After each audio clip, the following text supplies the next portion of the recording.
I was panicking. I thought I sent a request. I could see you chatting. I wasn't on. It was a bit scary, but I did this last week, and I was chatting away to, it was Ashley Walters. I was chatting away to him, having the best convo ever, and nobody could see us or hear us. So can everyone see us? yeah, Give us a thumbs up. give us a thumbs up in the comments below if you can see us and hear us. Okay, we're on. We're fine. Okay. There we go. Thanks so much for doing this. Thank you for having me. It's been well, we've sort of been. Oh, you're all good. Okay, that's fine. Yeah. So how has lockdown been treating you, Maisie Williams? Getting a phone call. Ah. Sorry, I'm here. I don't know. It's an unknown number. It's not my fault. I'm sorry. Don't answer that, please, for God's sake. No, I did. I hung up. Someone's just said happy birthday. That was ages ago, wasn't it? Yeah, it was a little while ago, but thank you. That was right at the beginning of lockdown, I think. Is your phone going off again? Yeah, literally, and I don't even know who it is. It's like an unknown number. It's fine. Fine. So how is lockdown, Maisie? How are you doing? It's good. It's fine. I'm actually doing okay. I don't really leave the house much anyway, and so I haven't really missed that too much, because when I'm home I like to just be in my home. I guess like it's really affecting the industry a lot, and like the thought of not working properly for like a year, maybe more, I don't even know, that's like a little bit worrying, because like when you don't work for a long time as an actor, like you just don't really know what your purpose is in the world, because you're an unemployed actor like so many people. So yeah, I think that like I'm trying to like be busy doing other things, which has been really nice, but yeah, I'm not finding it too bad at all. Yeah, it's been funny because like, well, I've definitely started to learn more about what I actually enjoy doing outside of work, which I don't think I've ever really known before. So yeah. I'm amazed at how many video games I'm playing, because I never really thought that I was like into that, but it turns out I like really am. So yeah, same here actually. The only game that I can play is called Zuma. Have you ever played Zuma? No. It's absolute crap. It's just basically the colours. You have to match up the colours. Oh, nice. Right. It's really, really like basic. A Candy Crush vibe. Like yeah, exactly. Nice. Yeah. Well, I'm glad we're keeping busy anyway and being really productive. We are. So when we all first went into lockdown, you were doing press for New Mutants, weren't you? Were you in New York? Yeah. So I got to New York, and we were supposed to just do like a big press junket with like press from all around the world, and it was all just starting to like ramp up, you know. And then I was just worried that I wasn't going to be able to get back, because like the borders were starting to close and things like that. And then we were sort of questioning, like, is this even a good idea anyway, to be with like all of these press from around the world, and everyone's going to come to this one room and do this thing and then leave again? And we were like, because now I feel like we've all adjusted quite a lot, but then like I was still like shaking people's hands and like all of this stuff, because I just like didn't really know what I should be doing. And so yeah, I'm like glad that we all went home and like we didn't end up doing it, but yeah, it was like just starting to ramp up, which is really exciting, because I was really looking forward to just to like all of the fun stuff with promoting it. So when was it meant to come out then? Was it meant to come out in April? Yeah, so it was supposed to come out April 6th or something like that. But it's been like delayed a couple of times, and it's like a bit of a joke now, because like it was supposed to come out in like, I don't even know, like 2017 maybe, and then it got delayed and delayed again, and so it was finally coming out in 2020, and then this like global pandemic broke out, and so it didn't come out. But yeah, I think now they have the date for like the 23rd of August, 26th of August. I don't know what I said. I think it was 28th, you said. 28th. Yeah. Close. I only know that because it's my dad's birthday, and now we'll go see New Mutants. So is it going to come out in the cinema then? Is that like the plan at the minute? Yeah, it said that it's going to be like in theaters then. So maybe they know something that we don't. Yeah. Cool. So, okay, so if it was meant to come out in 2017, when did you actually shoot it? I think maybe that year, beginning of that year. Oh no, maybe I shot it the year before, 2016. Oh And my God. a while ago, a little while ago. Wow. You look quite young in it, like compared to how you are now. Well, it's also because I have the short wig, and like the Yeah, short yeah. wig definitely makes me have like a little baby face. So, um, but yeah, also it was like a while ago, so we all do look a little bit different now. Yeah, definitely. So tell everyone who hasn't seen the trailer, tell everyone what it's about and what your character is. So it's like based within the X-Men universe. Does that sound really annoying? Can you hear that or not? No. I Okay, so can it's hear like you if anyway. there's someone with like a masonry drill outside, like perfect timing. You're fine. No, yeah. So it's about it's like set within the X-Men universe, but it's about these five like teenage mutants, Ninja Turtles. No, they're not Ninja Turtles. And they are in this like correctional facility to try and basically harness their powers and like understand how to use them and just like protect them from the public and then also from themselves. And I play a character called Rain Sinclair, and she's also known as Wolfsbane. And she went through a lot of trauma when she like realized about her power, and she was like raised like as a Catholic, and like struggles with a lot of guilt, and like her pastor thought that she was a witch and like didn't understand her powers and like really punished her for it. And so she just like carries a lot of that with her and has always been like very shy and like hasn't really got to know anyone in the facility. But when we open, this character called Danny Moonstar, she is like joining the facility for like the first time.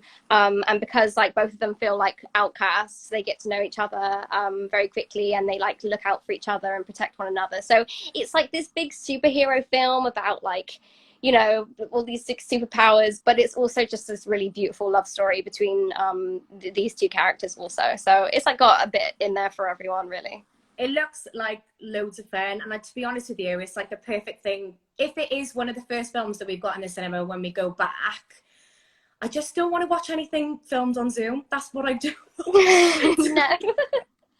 Yeah, I think that it's like, yeah, it's like going to be like a real escape for everyone, and Yeah. it's like a real family movie. Like everyone's going to really love it. It's like appeals to a lot of people, and it's like real feel good, but you know, it's like superhero at the same time. So I think it's going to go down a treat.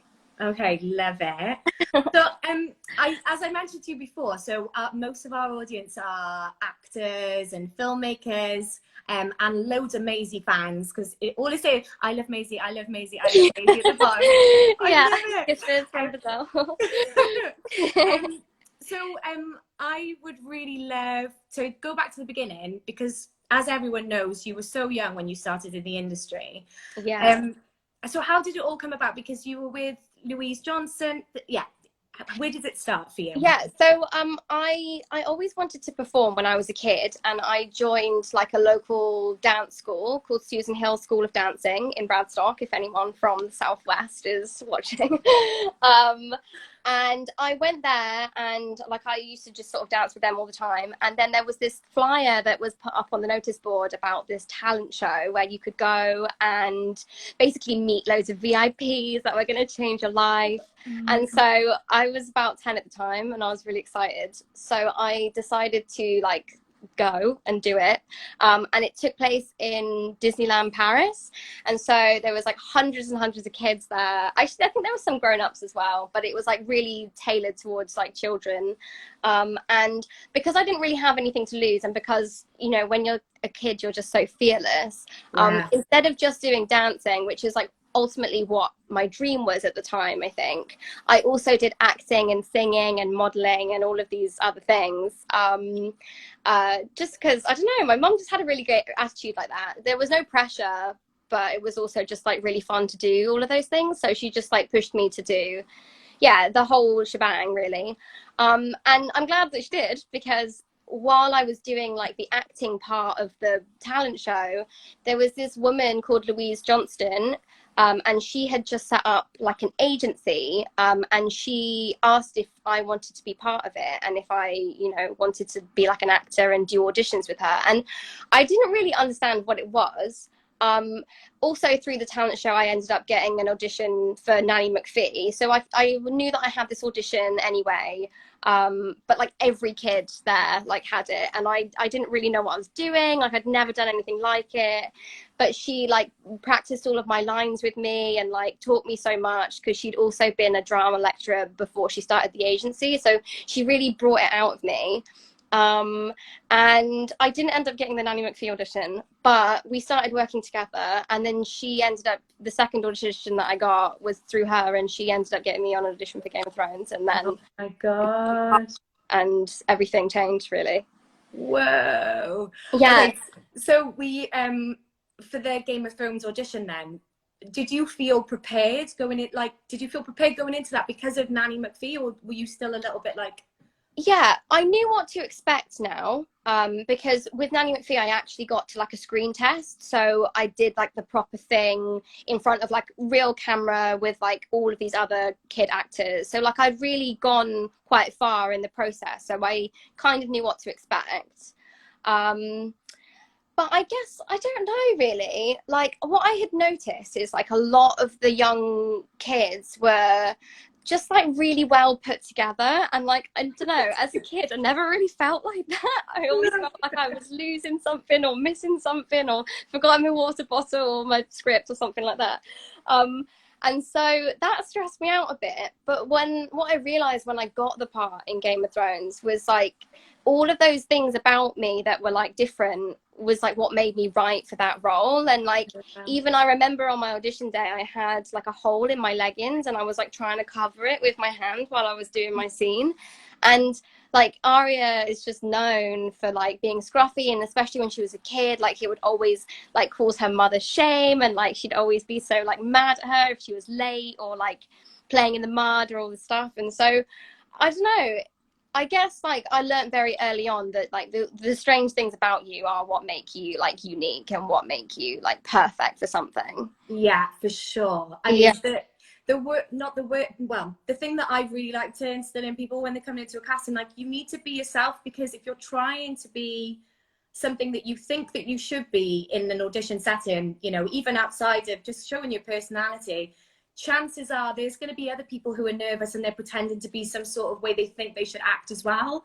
And Yeah. if everyone's doing that, everyone's the same, and then we can't like decipher what is special about you. Yeah, and you get such a short amount of time with people that you have to just see that right then, because like you can't, as a casting director, like you can't take that time with every single person that you meet to like make sure that you can like, I don't know, just like break down all of those barriers, you know? You have to be able to see that so quickly. And like, I think that's why it's really interesting with children, because like they are just so like honest, you know? But yeah, I guess like when you get older, like, because even now I'm trying to unlearn so much, because like I was so naive and that was like the best thing that I could have been.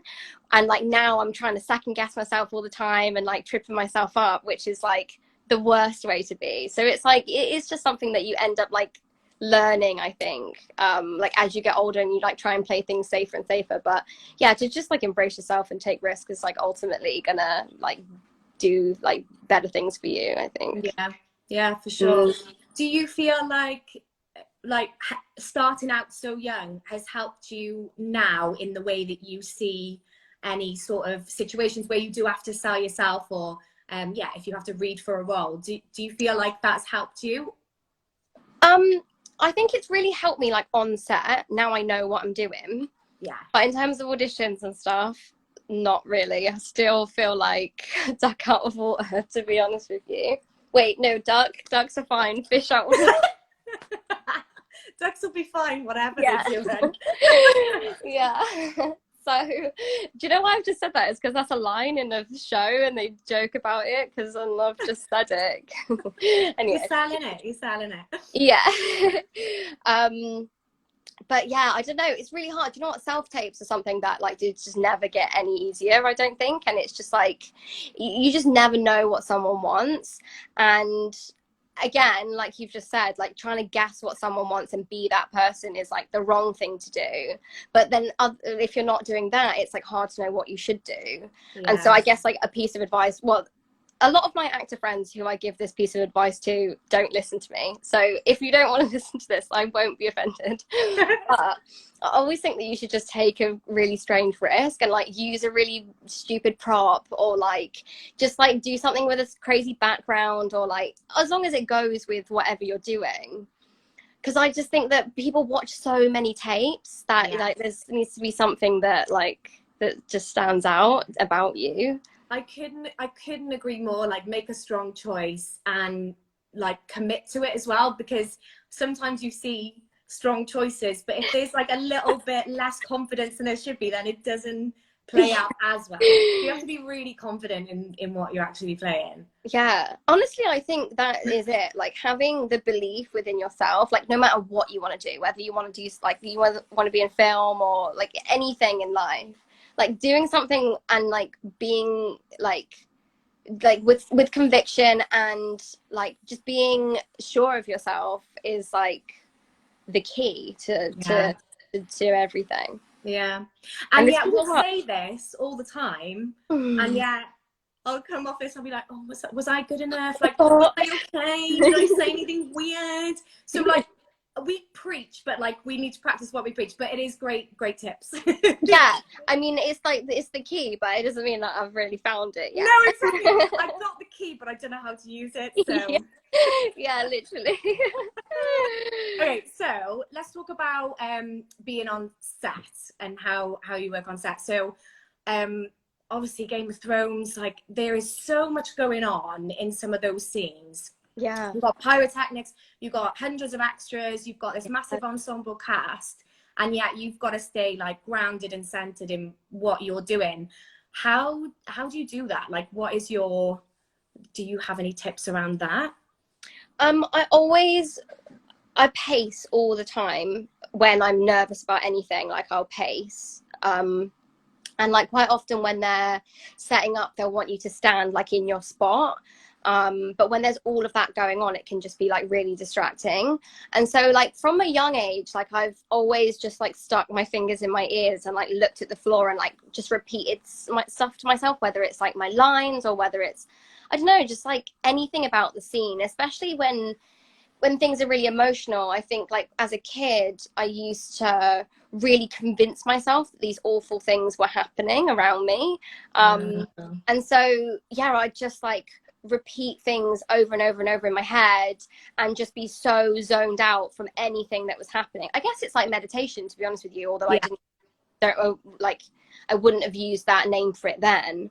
But it's just like focusing so intensely on like the character or like a message for the scene or like something that you need to say that you like even if it's like a line you keep forgetting or something that like is tripping you from like doing a great job. But yeah, just like really zoning out. I think it's just like, yeah, you've got to be able to do all of those things that you can do like in like a drama room or like in like a self-tape, but like with all of this stuff going on. And I don't know, I think I've found peace in it almost. Like what now when there's like a lot going on, it's like it adds to the tension of like what we're about to do, you know. And like you've got a million takes, but I love to be able to do something in the first take because then I know that I can do it and I feel confident to do it again and again and again. Yeah.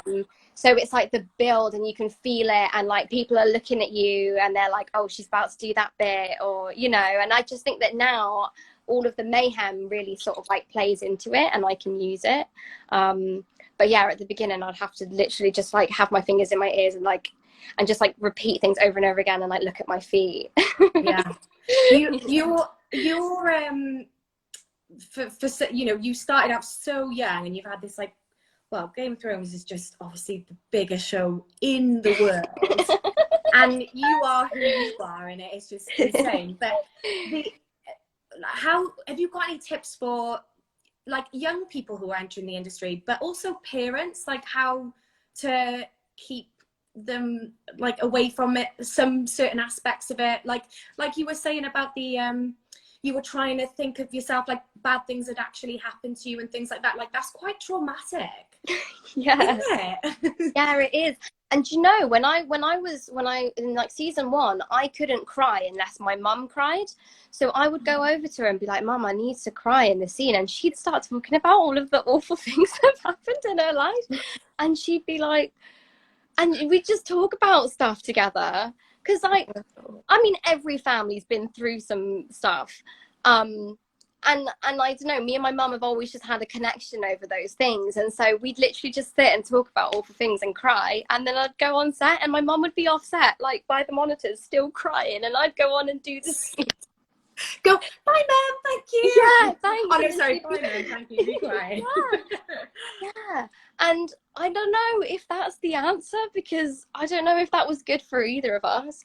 But I think, I don't know, like, I think like I've just if your kid is going to be an actor, like they ultimately must be very emotionally mature in order to like want to do something like that and like really be like great at it. They must, I don't know, they just must. And I think just like understanding that about your child and like engaging with that and like nurturing it and like you know allowing them to feel those like really grown up emotions and like feel validated for feeling those things rather than like just being you know too authoritative and like you know wanting to squash it because ultimately that's like that they need to understand those things about themselves in order to like portray anything on screen.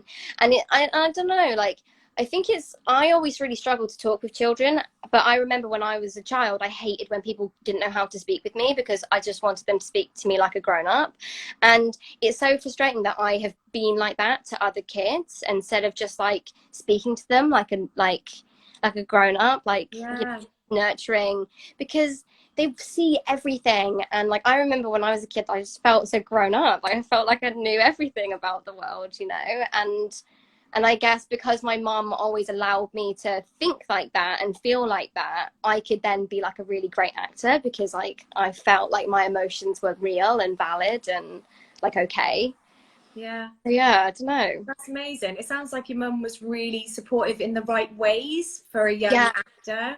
definitely. Like I'm so grateful to have like the upbringing that I did with her, and to have someone like that who is like really supportive, because I know it's not like that for everyone, and like it can be really difficult when it's not. And don't get me wrong, I know incredible actors who started at a very young age who didn't have parents like that who are still doing incredible things now. So my way isn't the only way.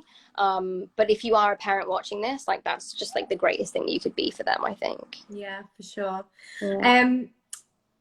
I just wanted to mention in that just popped into my head what we've both actually watched recently is Honey Boy. For that, like Yes. father and son relationship. For if anyone hasn't seen it, it's so good. That film, yeah, it's really, really beautiful. And like I think that brought up like a lot of memories from like being a child on set. And it wasn't like that for everyone, and like, you know, but I think that it's an incredible film and it's like very, very insightful. Yeah, for sure. Okay, so I wanted to speak a little bit about The Fallen because I love The Fallen, Carol Morley film. Yes. So how does something like that, because I know that you worked very differently on The Fallen than you did on Game of Thrones. So yeah. If anyone hasn't seen it, The Fallen is a indie feature film. Carol Morley directed it. It's about these schoolgirls who it's very dark. They all start to what's the actual phrase for it? They like, I think it's called like mass hysteria, but yes. at the time they just like have these fainting fits, and like they all are it's like very real to them, but it can be perceived as like just many things. It was set in the 60s, and so there's these like promiscuous girls that are getting into trouble and fainting and having these like mass fainting epidemics, and it was an era where that sort of thing wasn't really valid or listened to, and so it's these girls and their connections with each other and like the school, and this all girls school. Yeah, it's such an amazing film. And that you and Florence, it's Florence Pugh's, do you say it was her first film? It was her first film, yeah. Yeah. So Yeah. you two together are so good, but the way that you work with all of the girls, and there's some other names in there as well that have gone on to do amazing things, but Hmm. it's such a great film. So I just wanted to give that a shout out because I think people should see it. Yeah, no, for sure. It's such an incredible film. I love being a part of it, and it was just like a completely new way of working. Like it was very method almost. Like we all of the girls, the main friendship group was about 7 or 8 girls. We all lived together throughout the entirety of the shoot in one house with like an au pair who cooked us dinner, and we just hung out 24/7. We watched movies together every evening, and we like learnt our lines together, and then we went to had our dinner, and then we went to bed, and then we got up and we got in the van together and went to, so it was like we were at school together, you know, and we just like really bonded over those few weeks. It was like, yeah, it was just a very intense experience. And Lydia, the character that I played, she was like very segregated from her mother, and you know, throughout our time like shooting, like the relationship like that we held on set was like very just like distant, you know. But yeah, it was amazing. And that it was was that Carol Morley's, was that she did that on purpose? She like split you up and she put you all to get all the kids together and made sure that you were in yeah, this environment. she just wanted it to be as real as possible. And I'd never done anything like that before, and it was like amazing. And the film like turned, I don't know, it wasn't the most pleasant experience, but because of that, the film was like the best it could be, you know. And so Yeah. I understand like why it had to be that way. And I don't know, I feel like if I were to make a film, like I'd want that atmosphere to be quite similar. It was, Yeah. especially if like your lead character is like very segregated, or like, you know. So yeah, it was just like, interesting, and like you know, very very different to Game of Thrones, and like I just learned so much. I love that. I love putting the actors in that situation to make anything which makes anything more realistic in my eyes is like the best. So I Yeah. really love the film. So I just wanted to shout it out. Something else I'm really looking forward to is 2 Weeks to Live with Sean Clifford. Yeah. It looks so good, but I've only seen that one. I think it's like a 1.5-minute trailer, but it looks so good. So Yeah. when's that out? So that will be coming out, I think sometime around like October, November, maybe towards the end of the year. I think they're still figuring out all of the scheduling and stuff like that. But yeah, it was so much fun. We shot it in like 6 weeks, which was like insane. I never thought that we were going to get like a whole series done in 6 weeks, but we did. How many episodes is it? 6 episodes. Oh, wow. And they're like half an hour long each. So they're, I don't know, I've been watching content like that that's like, you know, like a 6 to 8 episodes, 30 minutes each, 20 minutes each, and like I've just been loving the way that you can like build momentum with something like that. So yeah. I'm really excited to be part of a show that sort of works in that format. Yeah. But yeah, it's like a dark comedy. I play a character called Kim, and Sean plays my mum, Tina, and we have basically like lived in the middle of nowhere for the majority of Kim's life. And the show opens with Kim like leaving home and like going off on an adventure into the real world to try and like live a normal life. And Tina has like become quite overprotective over the years and decides to like go after her. And they sort of like live like in a cabin in the woods in the middle of Scotland, and they're both quite savvy with like hunting and fighting and gathering and things like that. And so the two of them, like, you know, chasing after each other in the real world is like quite a funny backdrop for the two of them. But yeah, and they meet a bunch of people along the way and get into a bunch of trouble, and yeah, it's just great fun, really really great fun. It looks so good, it really does, and I really love Sean Clifford. But your character just looks like so much fun in it as well. You look very what's the word?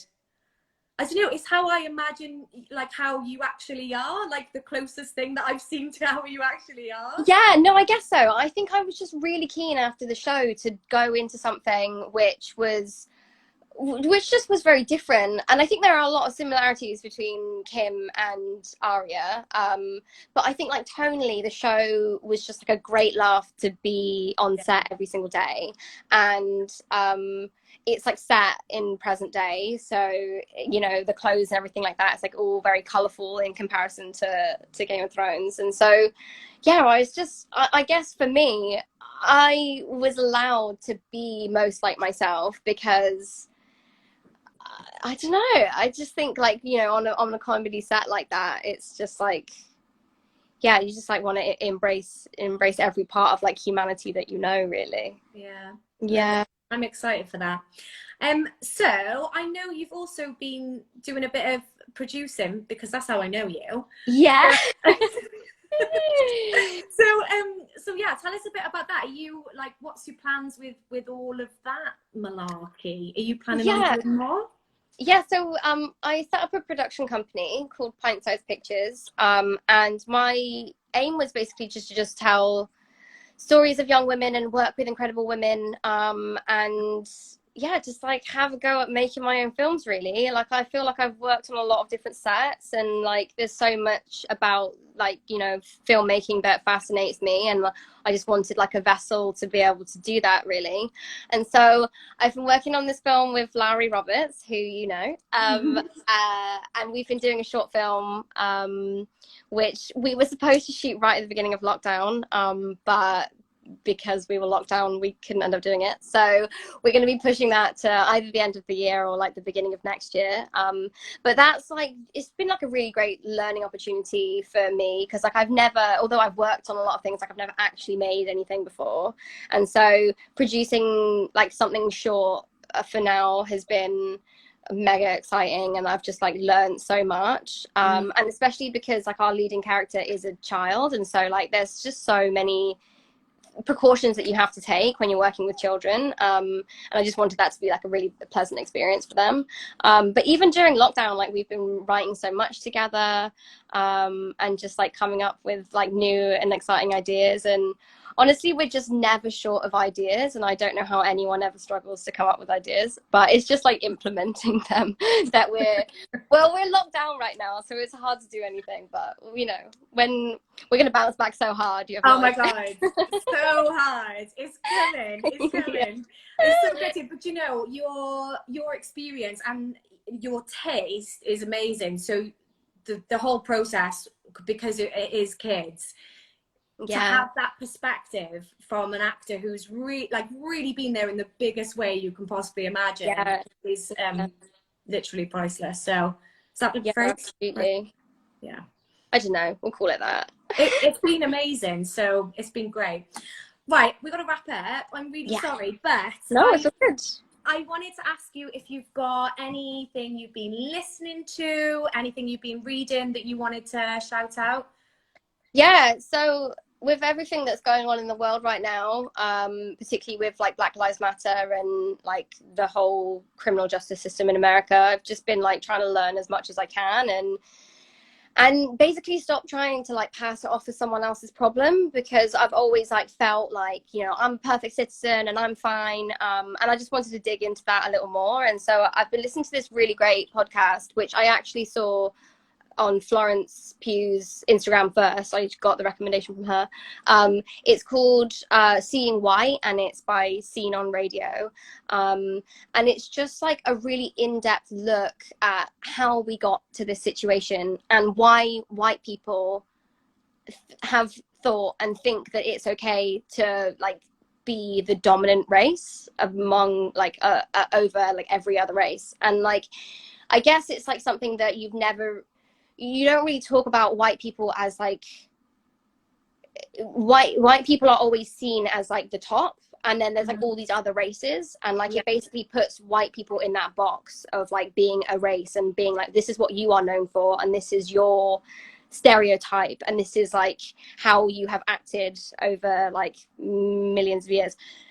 So that's been like really, really interesting, and it's just I mean, it's just like taught me so much, and then amongst that there's this book that I've been reading called White Fragility, and that is basically, it's called White Fragility, why white people find it so hard to talk about race or something like that. And it's basically about all of those times when you feel attacked and you feel like being like, oh, it's not me, I'm not like that, not all white people, like, and it's just basically like debunking the whole thing and being, yeah, just like you have to take responsibility for the way that your people have acted. And so yeah, that's been like very, very cool. And also know about it. Like, there's Yeah. no education, so you know, you really do have to seek out this information. So I asked you that question because I know you've been sharing some really amazing resources, and I think that we've got a platform here, and this is really important to backstage as well. Okay. You know? Yeah. So we need to be mentioning it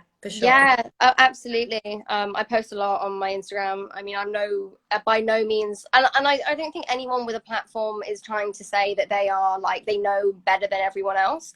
But I think that, you know, when you have a platform, it's important to like try and give people the resources so as they can teach themselves as well as teaching yourself too. Yeah, for sure. I totally agree. And I just want to end it because I think you've got amazing taste, but only because you like all the same films as me. So I must think I've got amazing taste. So what films have you been watching lately? You know, I actually watched Dogtooth recently, which is Yorgos Lanthimos. Oh yeah, Lanthimos's like first film. Because I'd watched every other one and I hadn't watched like the first one. And yes. Blue Hunt, who plays Danny Moonstar in New Mutants, she actually recommended it to me and it was incredible. So I don't know if anyone, if you haven't seen that, it's like incredible, and it's I haven't seen it, so. Yeah, it's really, really great. I also watched a couple of years ago, I actually recommended this to you the other day, it's called Raw. Yeah, I still need to see it. Yeah, it's like a French like zombie, no wait, it's French cannibal like movie. I mean, that's niche, but that's my perfect genre you've just described. And it's really, really incredible. I love it so much. I watched it a couple of years ago, but I definitely like watch it again. I like films that I could watch a second time. Yes, for sure. And then Alex Ross Perry, he did this amazing film called Her Smell in 2018, which is which is like incredible. I think a lot of films that I like are like quite dark and like very, I mean, kind of like The Falling. It's like, yeah, it's just like a lot, it's just like very highly strung, incredible women who are feeling a lot of things. Yeah, because that's what we are. So. Yeah. Literally just like films about girls like me. Okay, amazing. So that was Dogtooth, Raw, Her Smell, and the podcast you recommended was Seeing White. Seeing White by Seen on Radio, and then the book is White Fragility, Why White People Find It So Hard to Talk About Race. Love it. Thank you so much for doing this. I've loved it. I really like seeing you anyway, but you know, there's people watching this time, so it's even better. Yeah, for everyone else as much as it is for us. Yeah, exactly. All right, thank you so much, guys, for watching, and keep an eye on our on the social media that you're on right now, because we've got loads more stuff coming up. And yeah, thanks from me, thanks from backstage, thanks from Maisie. I think. Hey. Thank you. Bye. Bye.